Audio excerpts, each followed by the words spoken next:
Assalamualaikum dan salam sejahtera. Ini adalah kumpulan kami dalam kaedah penyelidikan 1.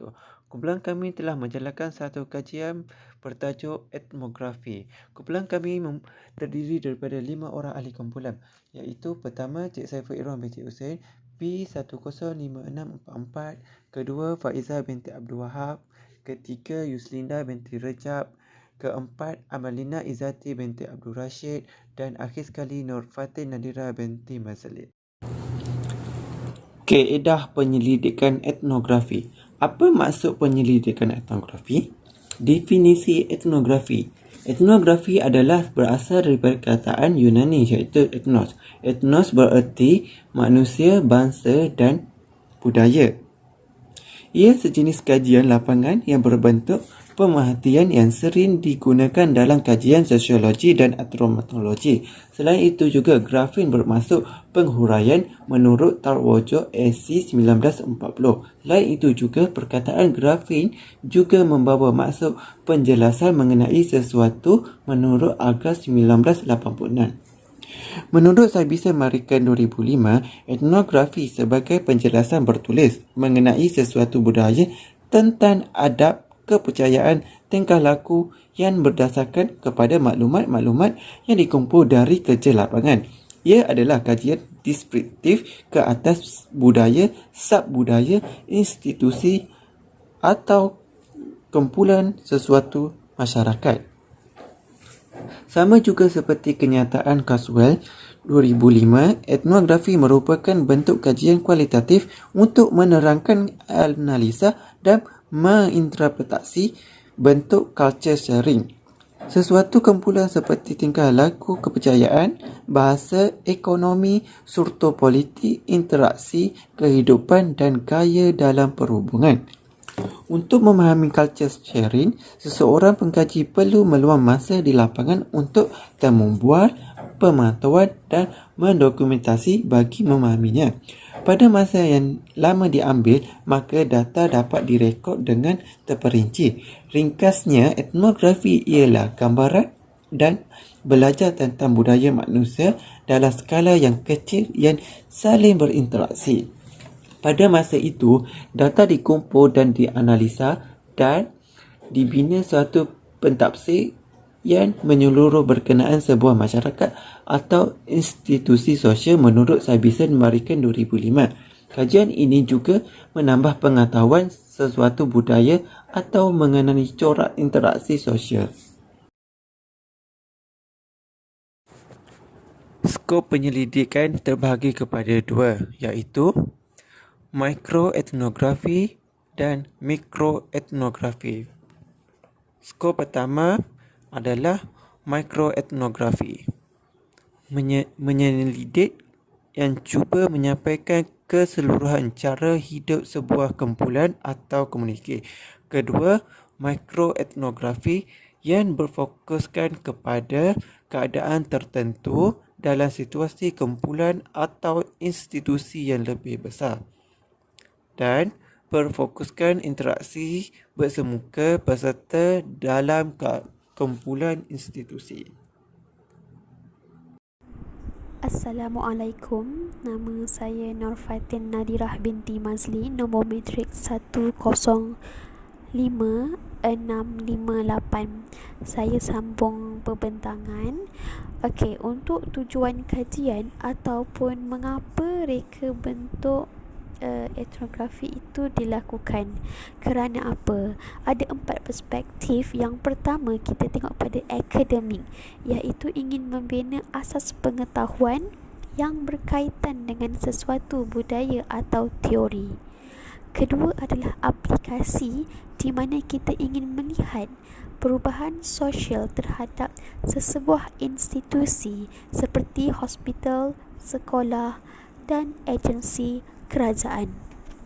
Yang ketiga adalah tradisional.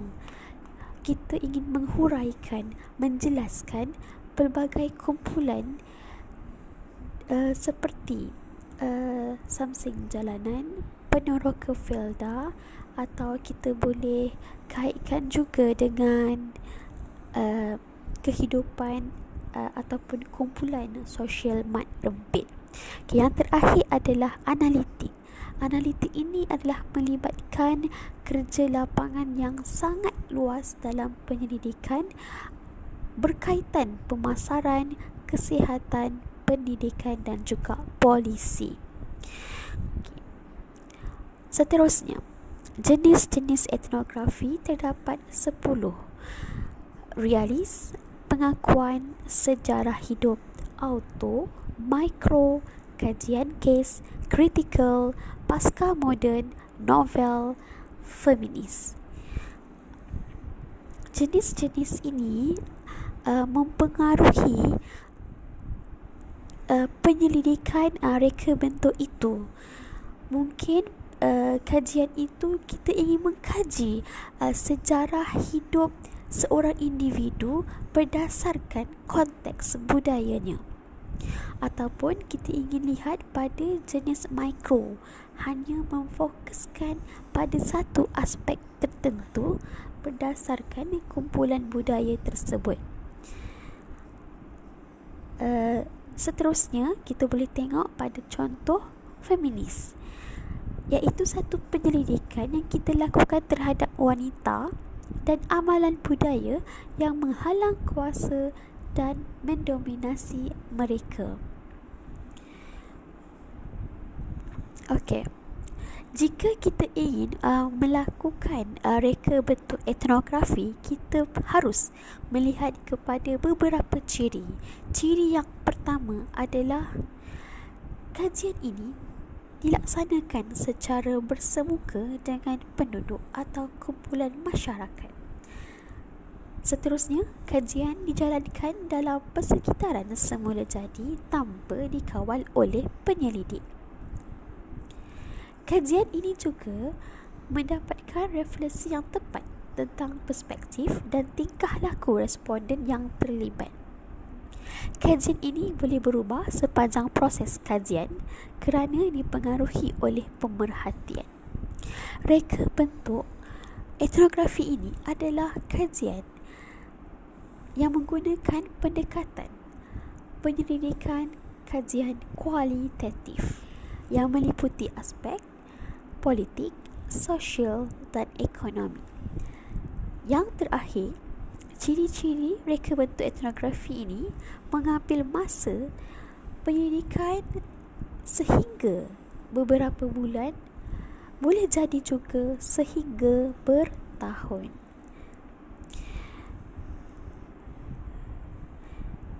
Okay. Itu sahaja daripada saya. Saya, Amal Izzati, akan teruskan untuk slide yang ke-7, cara penulisan objektif. Okay, untuk kajian etnografik, cara penulisan objektifnya mestilah jelas, boleh diukur, dinilai dan mampu untuk dicapai. Kemudian, menggambarkan penerokaan ke arah budaya sesuatu kumpulan tersebut. Okay, contohnya, mengenal pasti punca buli dalam kalangan murid sekolah rendah di Lembah Kelang. Jika kita lihat objektifnya jelas, nak tahu tentang punca buli dan benda objektif tu mampu untuk kita capai. Yang kedua, mengenal pasti amalan budaya kebat dalam kalangan warga sekolah. Okay, ini menggambarkan penerokaan ke arah budaya sesuatu kumpulan. Kita nak tengok amalan budaya kebat tu dalam kalangan warga sekolah. Okay, saya teruskan dengan slide yang ke-8, persempelan. Okay, kita lihat populasi kajian. Populasi kajian ialah sekumpulan besar individu yang hendak dikaji. Ia juga merupakan objek atau peristiwa yang dikaji. Okay, sampel merupakan kumpulan yang dikaji yang diperoleh daripada populasi. Okay, sampel ni yang terangkum dalam populasi kajian. Okay, mula kita kena kenal pasti dulu apa populasi kajian yang kita nak jadikan sampel, kemudian kita pilih sampel daripada populasi tersebut. Okay, cara penentuan sampel untuk etnografik ada 6. Okay, yang pertama, secara kebetulan, convenience sampling, memilih mana-mana subjek yang ditemui atau yang paling hampir. Biasanya digunakan dalam temu bual. Okay, untuk secara kebetulan ni, siapa-siapa je yang diterjumpa dia akan jadikan sebagai sampel. Okey, contoh dalam satu dia nak dapatkan feedback tentang program motivasi. Jadi dia pilih je mana-mana peserta yang ada kat situ untuk ditemu bual. Okey. Yang kedua adalah bertujuan, purposive sampling. Tu penyelidik menetapkan maklumat atau ciri yang perlu ada pada sampel. Tidak semua subjek dalam populasinya akan dipilih. Yang ini kita ada tujuan. Penyelidik tu dah tetapkan, contohnya dia mencari sampel murid yang bermasalah disiplin di sekolah. Jadi murid-murid yang terlibat sahaja yang akan dipilih untuk jadikan sampel. Okay, yang ketiga adalah kota. Kota ditetapkan terlebih dahulu. Subjek dipilih secara kebetulan sehingga bilangan bagi satu kategori yang mempunyai ciri-ciri tertentu dipenuhi. Okay, untuk yang kota ni, dia tetapkan had berapa dah yang dia nak. Lepas tu dia pilih subjek yang secara kebetulan yang menepati ciri-ciri yang dia nak. Okay, cukup sampai, contoh dia nak kota 20 orang, cukup sehingga 20 orang. Itu saja sampel dia. Okay, penentuan sampel yang keempat adalah bola salji atau snowball. Okay, responden kajian diminta untuk mencadangkan subjek lain yang mempunyai ciri-ciri yang sesuai dengan kajian.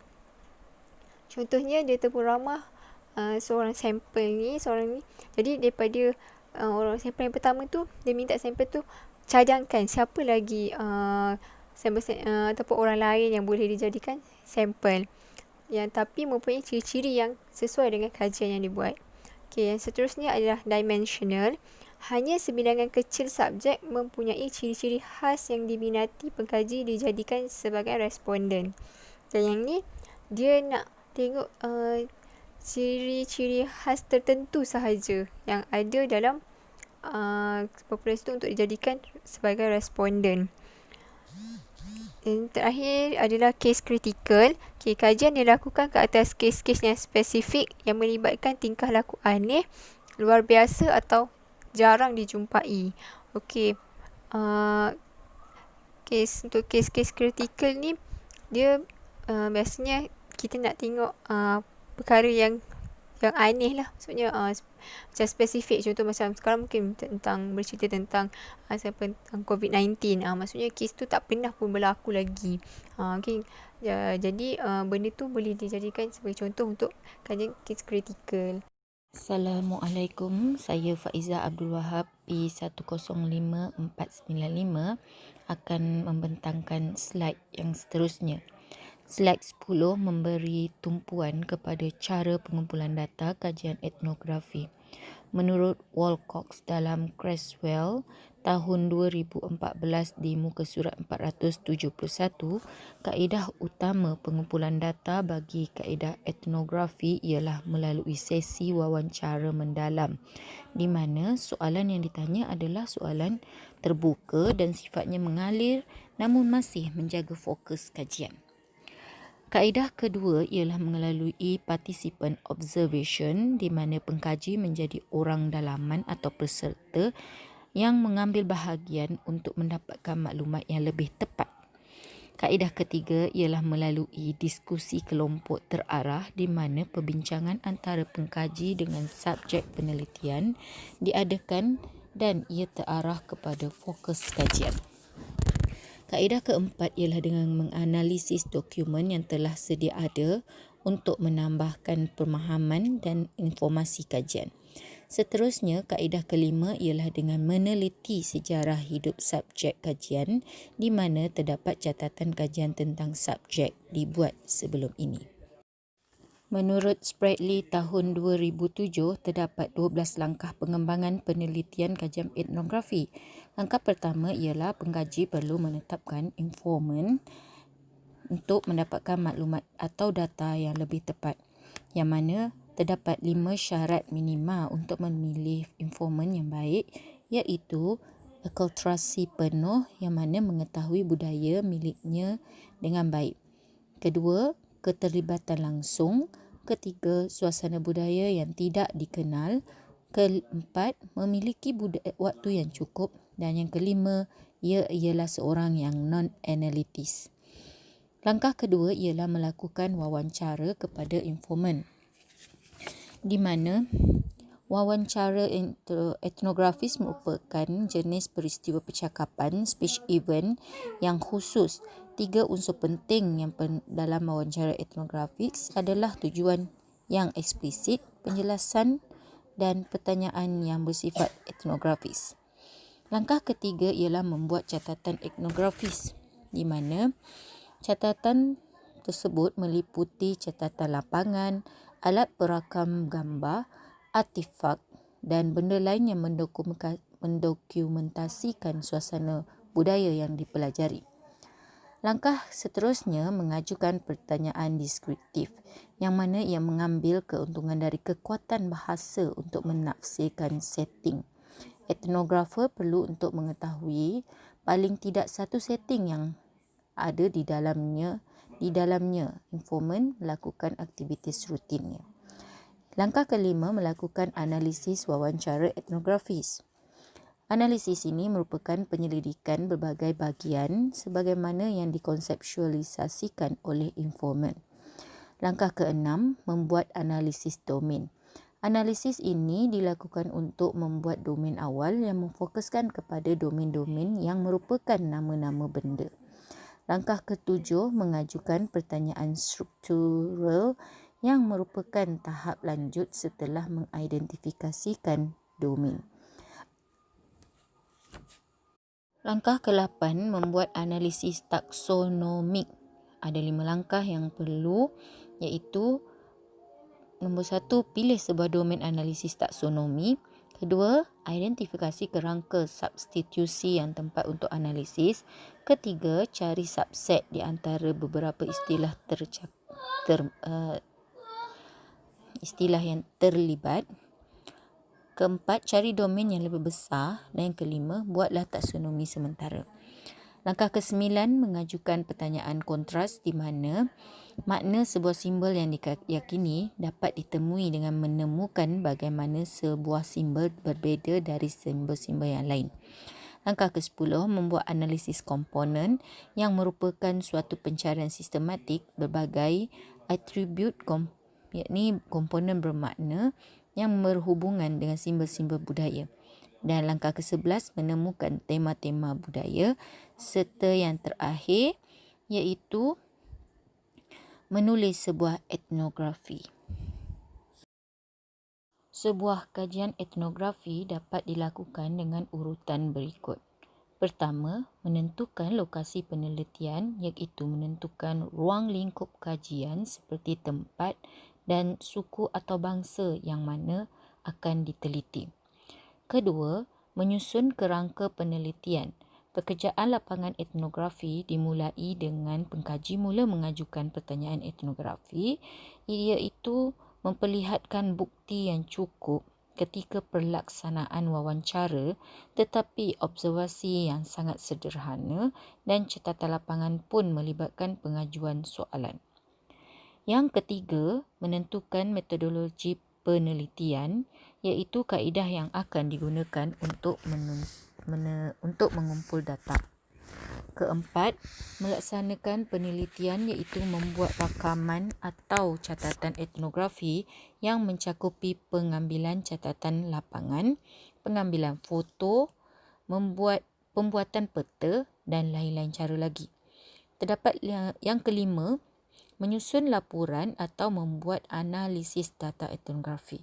Analisis dilakukan setelah siap satu jangka masa penelitian pekerjaan lapangan untuk mengetahui apa yang akan dicari dalam penelitian yang berikutnya. Dan yang terakhir, mengkomunikasikan hasil penelitian iaitu menulis sebuah etnografi. Pada tahap ini, pengkaji akan menulis hasil pengamatan lapangannya dalam bentuk tulisan yang isinya bersifat deskriptif dari sebuah kebudayaan yang mencakupi lokasi, sejarah, demografi, geografis, unsur-unsur kebudayaan dan lain-lain. Assalamualaikum, saya Yuslinda binti Rejab akan meneruskan pembentangan yang bertajuk etnografi. Bahagian saya ialah analisis data etnografi. Etnografi bermaksud penyelidik mengenal pasti kumpulan manusia yang boleh dikaji, direkod tingkah lakunya dengan orang lain, cara mereka berfikir dan gambaran umum tentang kumpulan tersebut. Manakala penyelidikan kualitatif merupakan kaedah penyelidikan yang mengkaji sesuatu fenomena atau situasi dalam konteks sebenar atau semula jadi. Okey, reka bentuk etnografi ini termasuk dalam kajian kualitatif. Selain daripada etnografi, kajian kes, kajian sejarah, kajian naratif termasuk dalam reka bentuk kajian kualitatif. Seterusnya, saya bagi cara menganalisis data etnografi. Okey, yang paling penting ialah analisis kandungan. Analisis kandungan bermaksud teknik yang membolehkan penyelidik menilai tingkah laku manusia secara tidak langsung melalui analisis komunikasi mereka. Tujuan analisis kandungan ni ialah mendapatkan maklumat deskriptif, memformulasikan tema atau idea utama, mengesahkan penemuan beberapa kajian, mendapatkan beberapa maklumat dan membuat hipotesis kajian. Okey, dalam analisis kandungan ini terdapat 5 tahap analisis kandungan. Yang pertama, data yang dikutip perlu diubah menjadi teks. Yang kedua, teks berkenaan perlu melalui proses melabel dan mengkategorikan. Yang ketiga, selepas melabel dan mengkategorikan, pendidik perlu mengesan maklumat tema dari transkripsi. Yang keempat, bahan dipilih mengikut kategori. Dan yang terakhir, bahan yang sudah ditapis akan dinilai mengikut kajian lepas. Seterusnya, selepas analisis kandungan akan dilakukan menyusun data dalam grid analisis. Yang ketiga, kena pasti tema dan makna. Yang keempat, mengkategorikan dan mengekod data. Seterusnya, saya pergi kepada huraian analisis data etnografi. Analisis kandungan bermaksud merupakan satu teknik yang membolehkan penyelidik menilai tingkah laku manusia secara tidak langsung melalui komunikasi. Yang kedua, mengkategorikan data bermaksud mengasingkan berbagai maklumat yang terkandung dalam data. Maksudnya dalam kumpulan kecil dan berfokus berdasarkan beberapa tema yang telah ditetapkan. Manakala mengekodkan data bermaksud satu proses. Mengekodkan data dengan membahagi-bahagikan dan melabelkan teks bagi membentuk penerangan dan tema yang lebih luas dan menyeluruh berdasarkan kajian tersebut. Seterusnya, menyusun data dan grid analisis. Grid analisis ini bermaksud suatu keadaan atau situasi yang mana bagi masalah, persoalan dan isi yang diperoleh menerusi transkripsi temu bual umpamanya disusun oleh penyelidik dengan tujuan mengetahui bagi aspek secara lebih detail, mendalam dan lebih jelas. Seterusnya, mengenal pasti tema, corak dan makna. Pada peringkat ini, satu isi boleh dikenal pasti melalui tema yang didapati nada transkripsi temu bual yang dijalankan. Corak dan makna tertentu oleh tema-tema yang telah dikenal pasti. Peringkat yang terakhir adalah menentukan aktiviti kajian susulan. Aktiviti kajian susulan ini ditentukan oleh penyelidik setelah laporan kajian lengkap disiapkan. Okey. Setelah kajian lengkap disiapkan, laporan disiap dia maknanya menentukan aktiviti kajian susulan ini dilaksanakan bahagian terakhir sekali. Aktiviti kajian susulan ini dikenal pasti melalui hasil analisis yang diperoleh oleh penyelidik, mungkin melalui tindakan intervensi dan seumpamanya. Okey, seterusnya, terdapat beberapa langkah menganalisis data etnografi. Yang pertama, penyediaan dan penyusunan data yang diperoleh. Seterusnya, pembacaan keseluruhan data. Berdasarkan data yang diperoleh itu, pengkaji perlu membaca secara overall, secara keseluruhan, kemudian merekodkan data, membuat pengkelasan kepada tema dan deskripsi, dan seterusnya membuat interpretasi data ataupun membuat pentafsiran data secara keseluruhannya. Dalam proses ini, langkah-langkah ini merupakan satu kajian yang sangat penting yang sangat penting. Analisis kandungan ini, secara keseluruhannya, analisis kandungan ini banyak digunakan oleh para penyelidik dalam mengkaji kualitatif, dalam buat kajian kualitatif sebagai salah satu daripada analisis data. Okey, sekian dulu daripada saya. Seterusnya, kaedah yang boleh diguna analisis data etnografi mempunyai 4 analisis data etnografi, iaitu pertama, analisis domain, kedua, analisis taksonomi, ketiga, analisis komponen, dan akhir sekali, analisis tema budaya. Analisis domain dilakukan terhadap data yang diperoleh daripada pengamatan atau wawancara dan pengamatan. Kedua, analisis taksonomi yang dilakukan pengamatan dan wawancara terfokus berdasarkan fokus yang sebelum dipilih untuk penelitian. Ketiga, analisis komponen. Analisis komponen dilakukan setelah analisis taksonomi sesudah selesai secara sebenar. Dan akhir sekali, analisis tema budaya merupakan peringkat prosedur untuk memahami secara holistik pemandangan yang sedang diteliti oleh pengkaji dalam analisis data etnografi. Seterusnya, terdapat kelebihan dan kelemahan dalam kajian etnografi. Kelebihan kajian etnografi menurut Chen Jae-shon 2005, kelebihan penyelidikan ini ialah pertama, etnografi boleh digunakan sama ada kuantitatif dan kualitatif. Pengkaji menghasilkan pemahaman yang mendalam. Kedua, pengkaji mendapatkan data daripada sumber utama. Pengkaji boleh menggunakan pelbagai data dan kutip lebih tepat dan mempunyai kebolehpercayaan tinggi. Ketiga, pengkaji menghasilkan deskripsi yang kaya dengan penjelasan yang saintifik dan terperinci.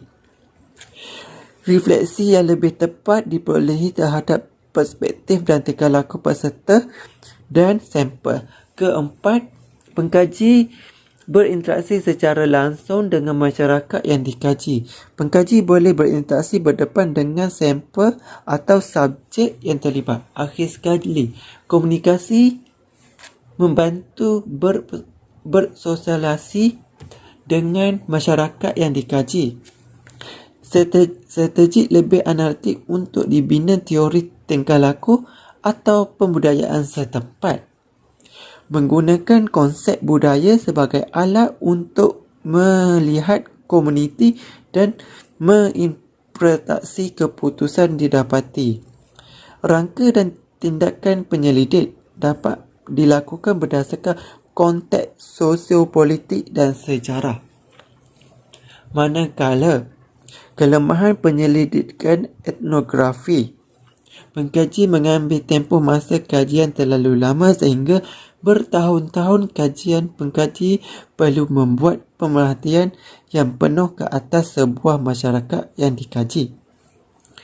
Kedua, perspektif kajian kemungkinan dipengaruhi oleh kecenderungan budayanya sendiri. Data diperolehi tidak lengkap kerana responden tidak memenuhi ciri-ciri yang ada dalam budaya yang dikaji, tidak jujur dan tidak pantang larang. Ketiga, pengaruh budaya yang ditelitikan dapat mempengaruhi psikologi pengkaji ketika pengkaji hendak mengambil kembali kepada budayanya. Keempat, pengkaji tidak berkemampuan untuk bersosialisasi, berkemungkinan dapat penolakan dari masyarakat yang dikaji. Akhir sekali, pengaruh pengetahuan sedia ada, kemungkinan pengkaji mempunyai pengetahuan sedia ada tentang subjek yang dikaji. Kesimpulan, walau terdapat kelemahan, namun kaedah ini amat perlu dan penting untuk dilaksanakan kerana dapatan kajian banyak membantu dan memberi maklumat yang diperlukan oleh pihak-pihak atau organisasi tertentu untuk mereka melaksanakan dasar atau rancangan di masa hadapan. Sekian, terima kasih.